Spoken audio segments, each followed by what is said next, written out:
បាទសួស្តីបងប្អូនទាំងអស់គ្នាសូមស្វាគមន៍មកកាន់ Channel របស់ខ្ញុំបាទបងប្អូនសុខសប្បាយទេបាទខានជួបគ្នាមួយរយៈពេលដែរបាទថ្ងៃនេះខ្ញុំមានដំណឹងថ្មីក៏ដូចជាព័ត៌មានថ្មីដែរយកមកចែកម្លែកទៅកាន់បងប្អូនទាំងអស់គ្នាឲ្យដឹងពីក្រុមហ៊ុន Facebook បាទប្រហែលសប្តាហ៍មកនេះបាទក្រុមហ៊ុន Facebook គឺបានអាប់ដេតថ្មីបាទគេបើកសិទ្ធឲ្យរកលុយបានហើយនៅក្នុងប្រទេសកម្ពុជាយើងបាទហើយបងប្អូនអ្នកខ្លះដែលក៏អត់ទាន់ដឹងឬក៏អត់ទាន់បានបើកនៅ professional mode នៅក្នុង account Facebook របស់យើងបាទអញ្ចឹងទៀតយើងនឹងធ្វើការទៅបើកដើម្បីរកលុយនិងគ្រប់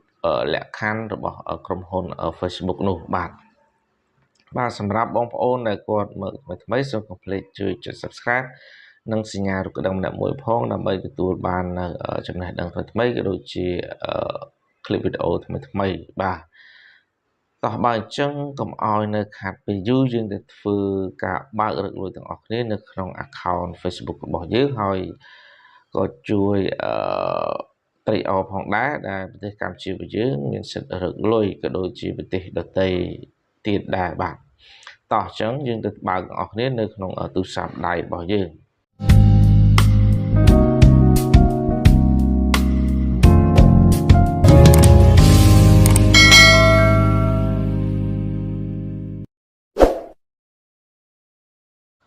បាទយើងបានចូលមកដល់ទូរស័ព្ទដៃរបស់យើងហើយ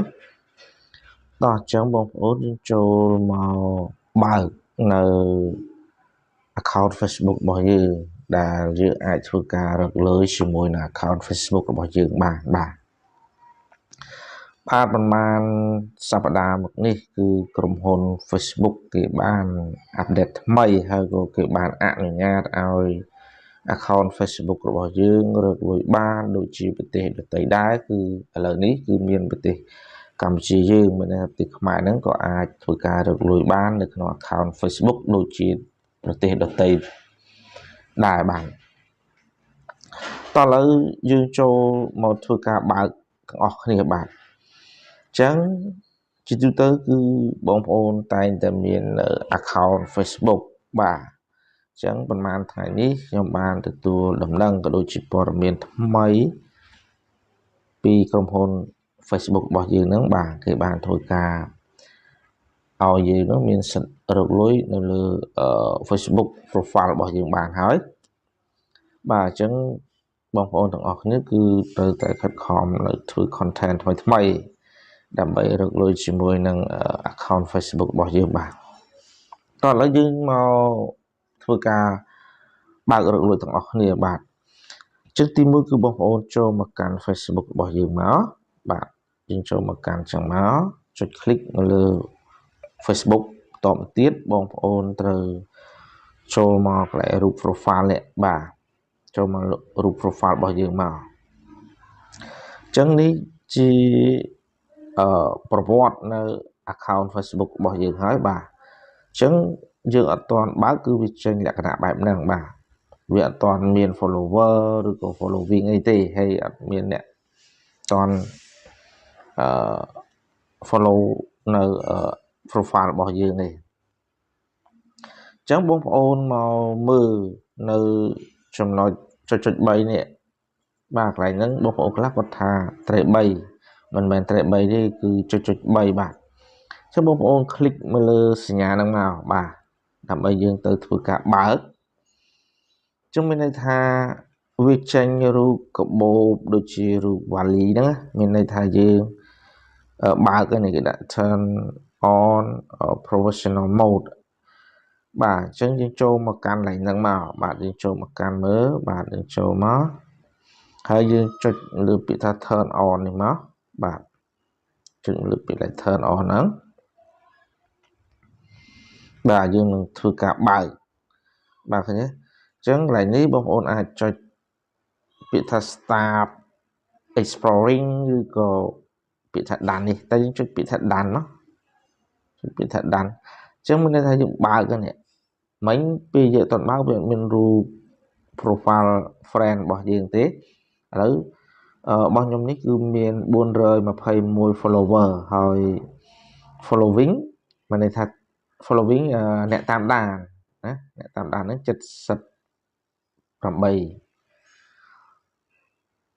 ហើយអ្នក follower អ្នក follow នៅ account Facebook នៅ page របស់យើងហ្នឹងគឺមាន421បាទតោះឥឡូវយើងមកដឹងពីការកំណត់ថាគោលការណ៍របស់ក្រុមហ៊ុន Facebook ហ្នឹងមានចំណុចណាខ្លះដែលយើងអាចធ្វើការបើកលុយជាមួយនឹងក្រុមហ៊ុន Facebook នឹងបានបាទមានគោលការណ៍របស់គេហើយគឺមានលក្ខខណ្ឌរបស់គេដែរបាទជាងចូលមកឡើងចំណុចហ្នឹងមកនេះបងប្អូនបន្ទាប់ពីយើងបានធ្វើការបើកprofessional mode នឹងរួចរាល់ហើយណាយើងធ្វើការបើករួចហើយយើងចូលមកមើលក្នុងលក្ខខណ្ឌរបស់គេនឹងបាទគេដាក់ប្រមាណឬយ៉ាងម៉េចដើម្បីឲ្យយើងនឹងមានសិទ្ធិរកលុយជាមួយនឹងក្រុមហ៊ុន Facebook បានបាទតែខ្ញុំថយមកវិញបន្តិចមកចុចលើសញ្ញាព្រួយសិននេះបងប្អូននេះមានពាក្យថា view tools បាទ YouTube ចុចមកបាទអ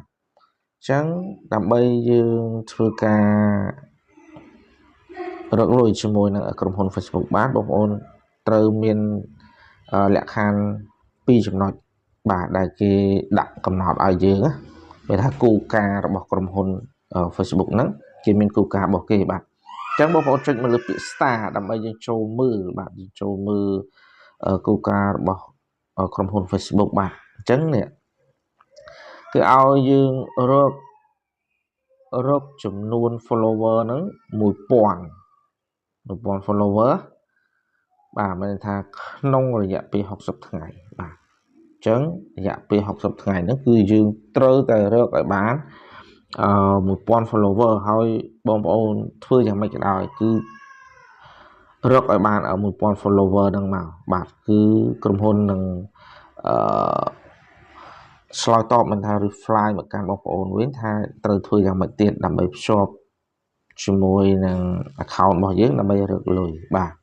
ញ្ចឹងកន្លែងហ្នឹងបងប្អូនបង្កើតតែ content original មកមិនថាវីដេអូ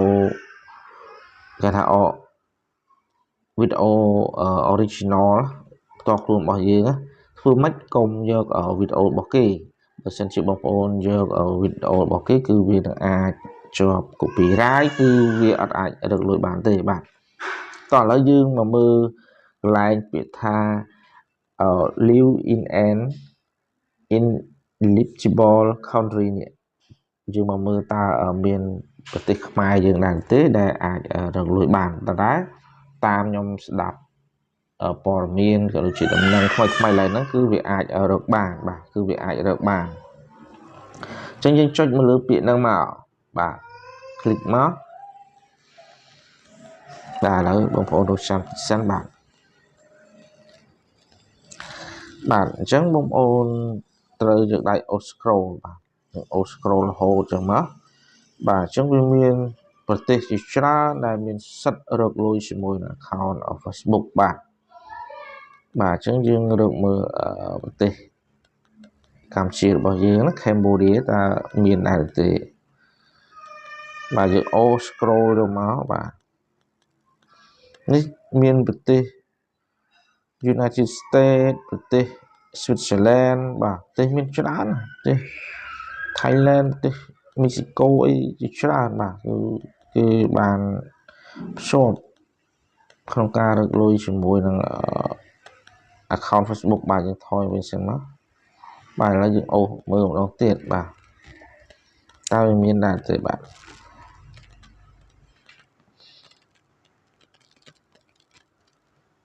ដែលបងប្អូនអូសទីនេះមានប្រទេស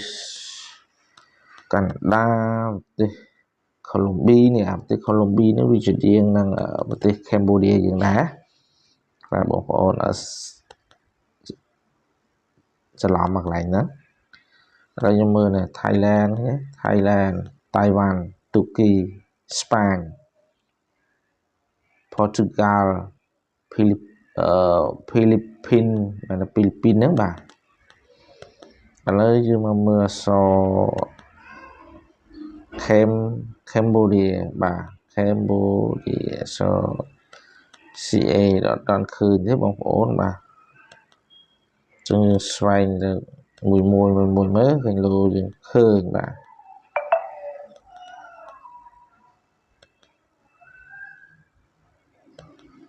ទប្រហែលជាអត់មានទេមើលទៅបាទប៉ុន្តែខ្ញុំទទួលដំណឹងថាប្រទេសកម្ពុជាយើងគឺបានមានសិទ្ធិរកលុយជាមួយនឹងក្រុមហ៊ុន Facebook ហ្នឹងហើយបាទអញ្ចឹងខ្ញុំព្យាយាមរើមួយ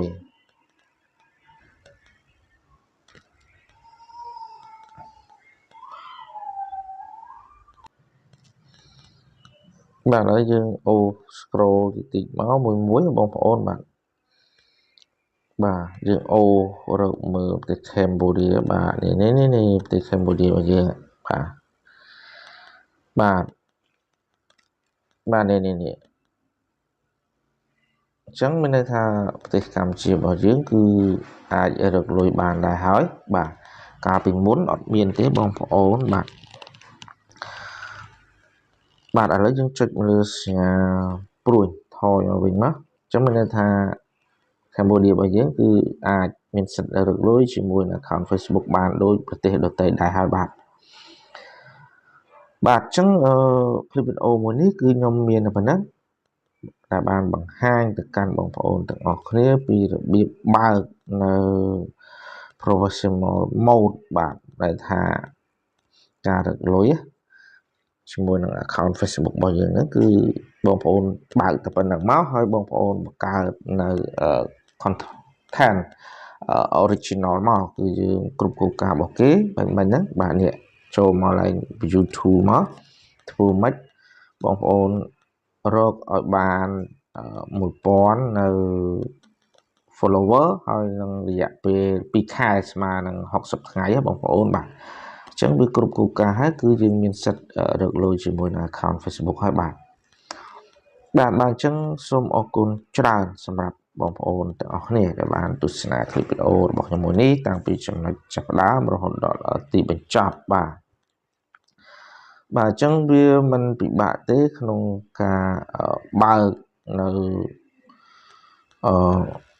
គេហៅថា professional mode មួយនេះបាទបើករកលុយបាទអញ្ចឹងកន្លែងនេះបងប្អូនចង់បិទចង់បើកចុចកន្លែង turn off មកហើយបើចង់បើកចុច turn on វិញមកបាទអញ្ចឹងខ្ញុំបើកបាទអញ្ចឹងសំខាន់បំផុតគឺបងប្អូនត្រូវតែបង្កើតនៅវីដេអូ original បាទយើងនឹងជួបគ្នានៅមេរៀនក្រោយៗជាបន្តទៀតបាទសូមអរគុណបន្ទាប់ពីបងប្អូនបានទស្សនាคลิปវីដេអូរបស់ខ្ញុំមួយនេះក៏ដូចជាការចែករំលែកនៅចំណេះដឹងមួយនេះអញ្ចឹងខ្ញុំជឿជាក់ថាបងប្អូននឹងអាចចេះបើកនៅ professional mode នៅក្នុង account Facebook របស់យើងហ្នឹងដើម្បីរកលុយបាទអញ្ចឹងបងប្អូនគ្រាន់តែធ្វើឲ្យត្រូវលក្ខខណ្ឌរបស់ក្រុមហ៊ុន Facebook ទៅគឺបងប្អូនអាចរកលុយបានហើយបាទគឺជាពិសេសគឺជា content original ខ្លួនឯងតែម្ដងបាទអញ្ចឹងធ្វើម៉េចឲ្យគ្រប់1000 follower បាទ1000 follower ហើយនឹង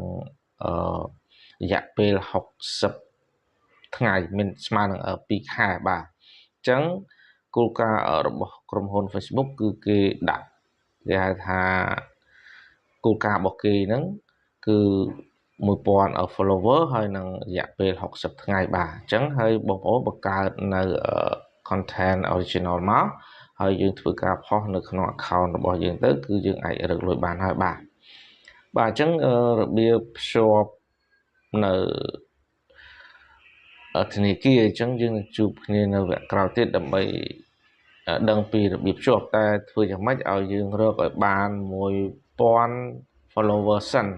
ក្នុងរយៈពេល60ថ្ងៃបាទអញ្ចឹងខ្ញុំមានតែប៉ុណ្្នឹងទេដើម្បីចែករំលែកទៅកាន់បងប្អូនទាំងអស់គ្នាបាទបាយបាយ